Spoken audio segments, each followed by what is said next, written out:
আসসালামু আলাইকুম ভিউয়ার্স, এখন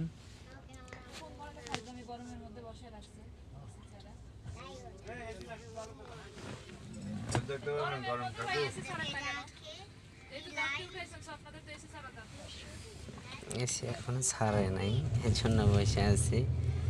এখন ছাড়বে। পর্দা জানালা খোলার কোনো সিস্টেম নাই, একদম আটকানো। পর্দাটা এখানে ঠিক করে দিই। এই হচ্ছে অবস্থাটা। আশেপাশে খালি পরিবেশ। আশা করি সবাই ভালো আছেন, সুস্থ আছেন। ভিডিওতে অবশ্যই একটা লাইক, একটা কমেন্ট করবেন। আমার মতো যারা ঘুরতে পছন্দ করেন অবশ্যই ঘুরবেন, ভ্রমণ করবেন, ভালো লাগবে। সে পর্যন্ত সবাই ভালো থাকুন, সুস্থ থাকুন। আসসালামু আলাইকুম।